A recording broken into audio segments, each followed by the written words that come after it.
What is happening, everybody? My name is Michael, and I'm going to show you the quickest and easiest way to make a concrete countertop. Let's make something cool.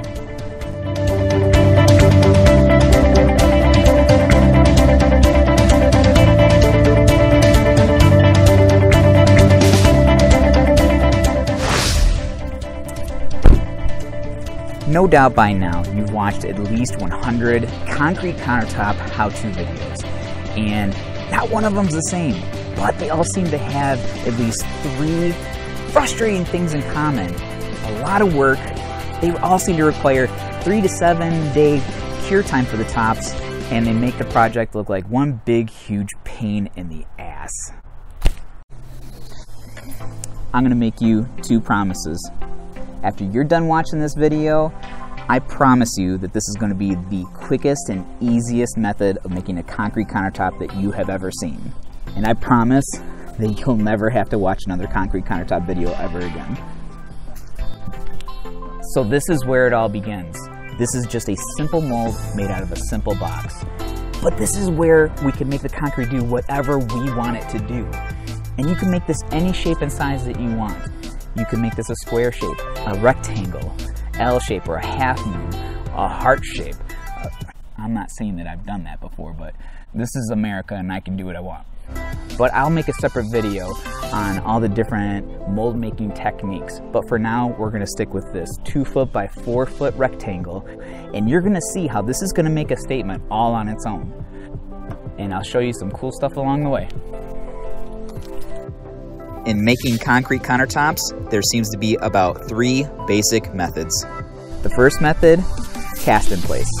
Cast in place is probably the most traditional way of making a concrete countertop. It involves making a form directly over the cabinets, pouring in place, and then troweling the top smooth. The great part about this is that you're pouring right where you're going to be installing it, so the installation is already done.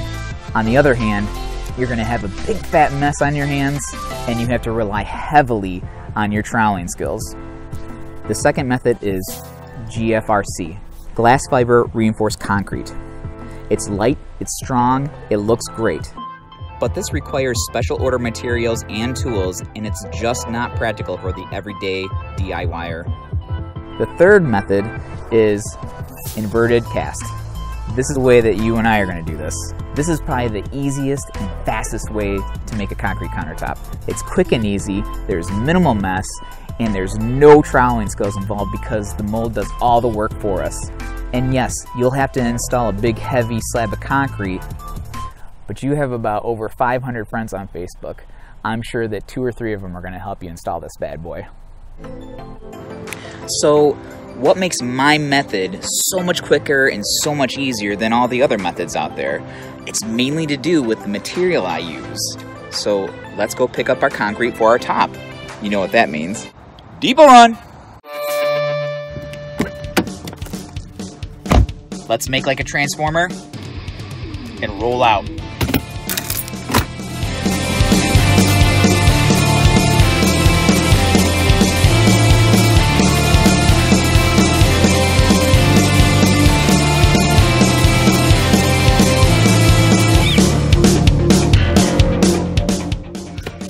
This is the star of the show right here. We're gonna use Rapid Set Mortar Mix.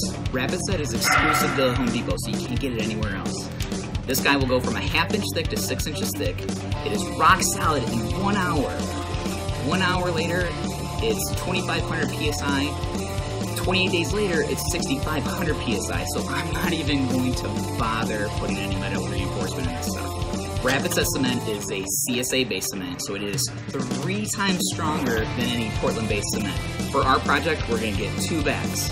Oh, and before I forget, also, while you're here, pick up 2 baggies of flow control. Don't forget, you're going to want 1 bag of flow control per bag of mortar mix that you get, alright? Don't worry, I'll explain later.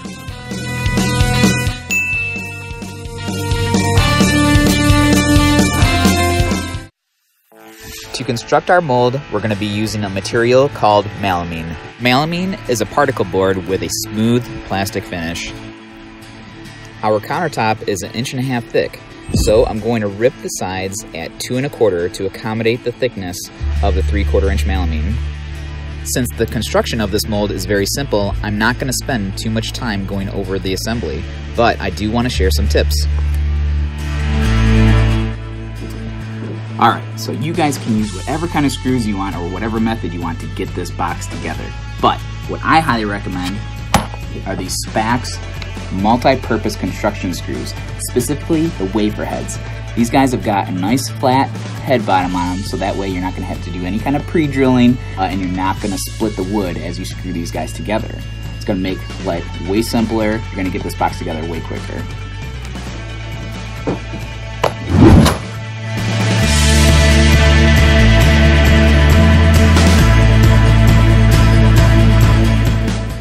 We have our box assembled. The only thing left to do now is to seal the corners with a caulk.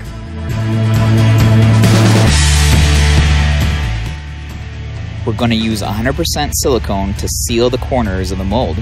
After running a bead of caulk, we're going to spray a foam window cleaner on top to prevent the silicone from sticking to any surfaces we don't want it to. When we run our finger down the bead to make it smooth, this will make cleanup a breeze.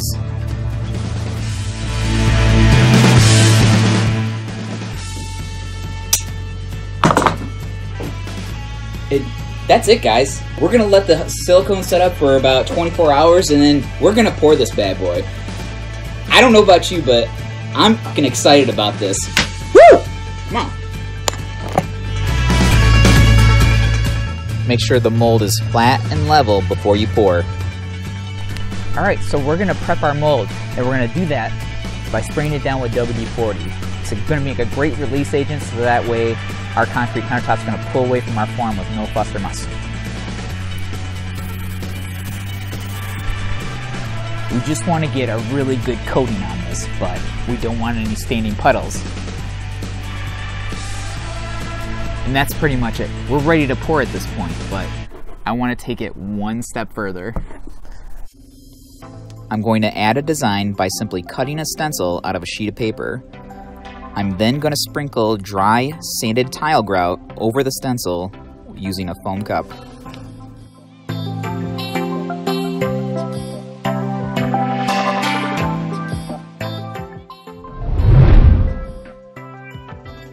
I'm going to continue to sprinkle the tile grout on the mold to mimic veins for a natural stone look.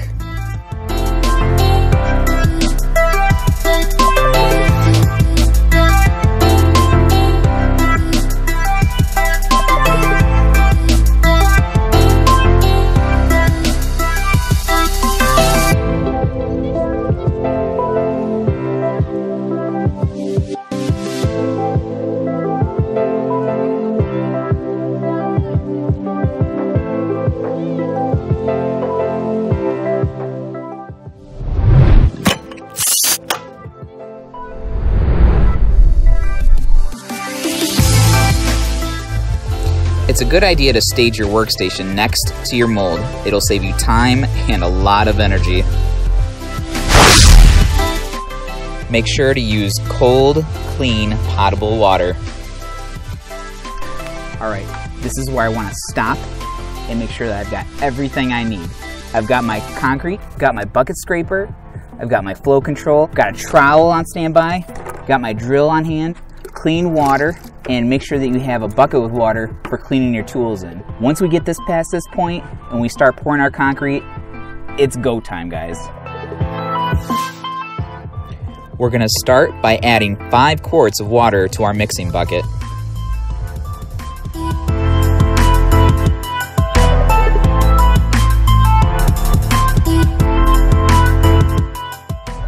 Then go ahead and dump an entire bag of Mortamix into the mixing bucket. I strongly suggest mixing 1 bag at a time, especially if you're doing this alone. Then switch your drill to a low speed and mix.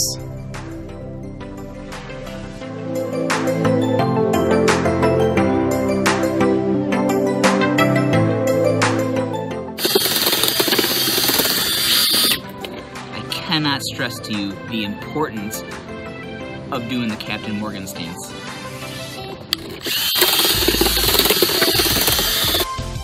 we're going to start off with a peanut butter consistency. But for our project, we want a more pourable consistency.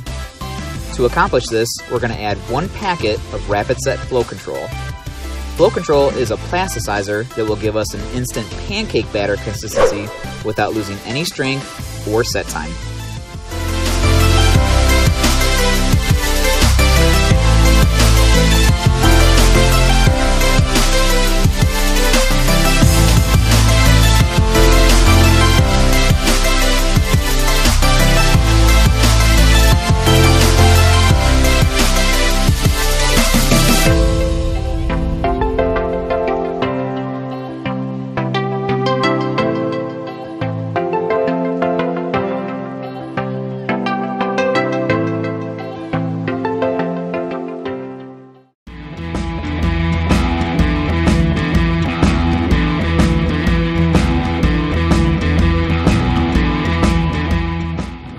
Best $6 I've ever spent. Bucket scraper.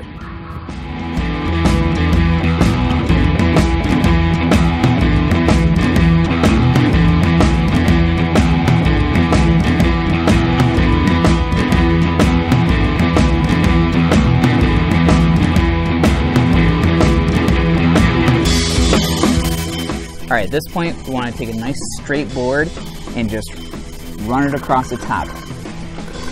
This is the technical term for this is a screed, but it's just a board.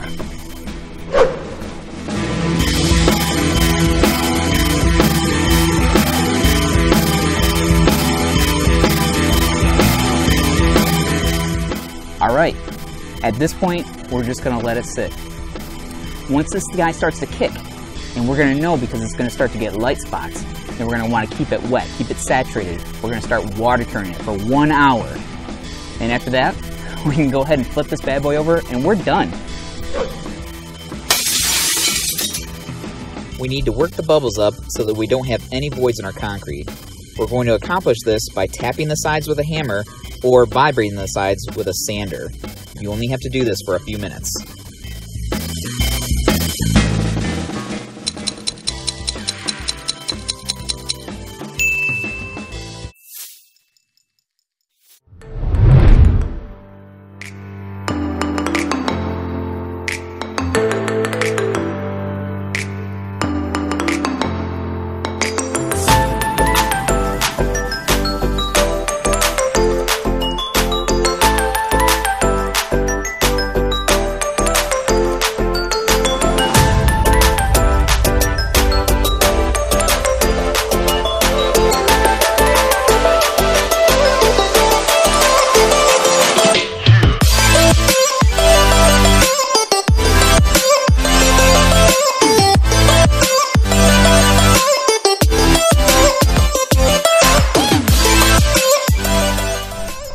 What do you guys think?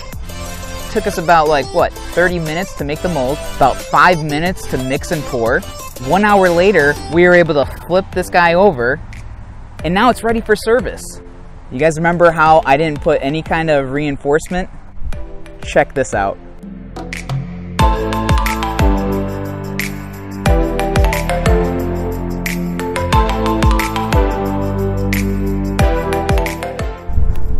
I could tell you how much weight's on here right now, but that is none of your business.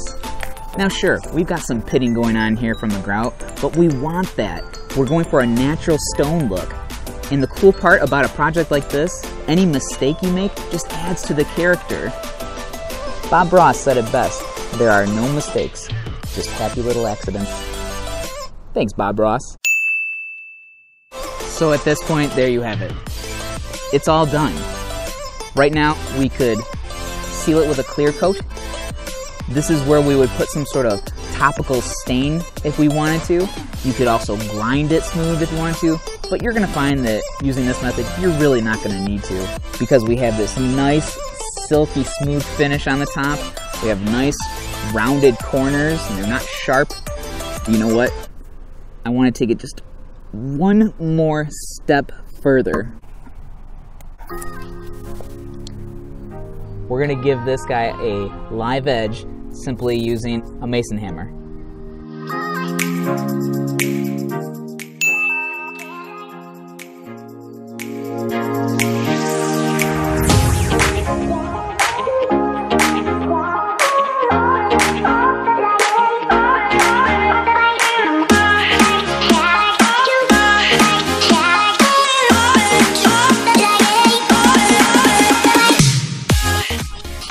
I'm doing is going about 1/8 of an inch or so away from the edge.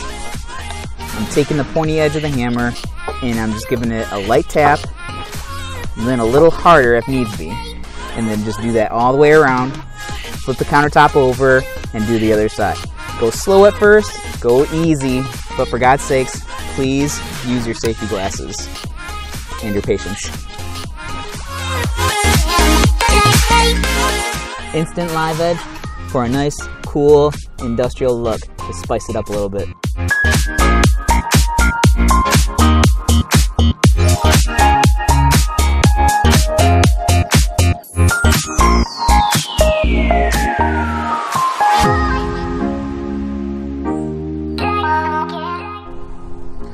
So we could easily install this on a cabinet in a kitchen or a bathroom, but I want to do something just a little bit different with this guy. My cousin has got this wonky coffee table, and I want to make him a really cool coffee table. Let's replace that shit. What are we going to make this coffee table out of? I'm glad you asked. What? You guys don't have a big mountain of pallets just hanging out behind your shed? Let's do something with that.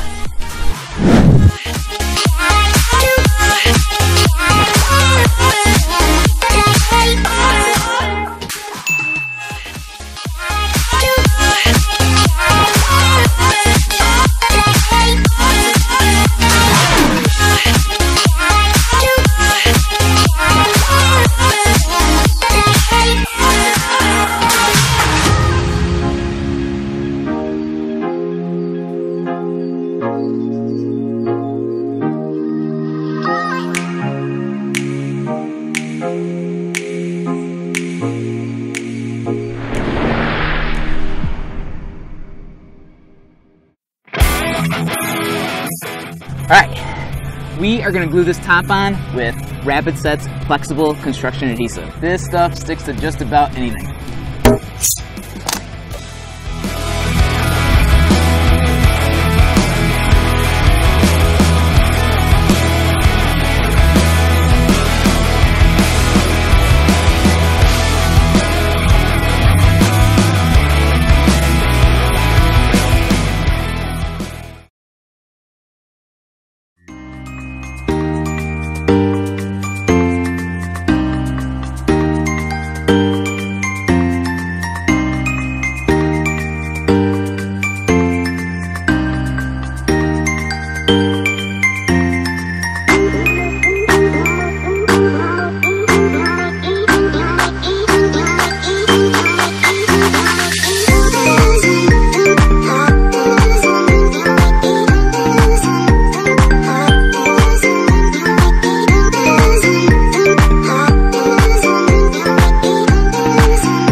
Guys, thank you so much for watching my video.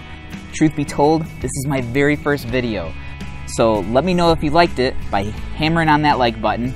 And if you want to see some more videos like advanced mold making or just getting back to basics with tools, hit that subscribe button, and I would love to take you on some more adventures with me and see where this thing goes. Let's make some cool stuff, and I'll see you in the next video.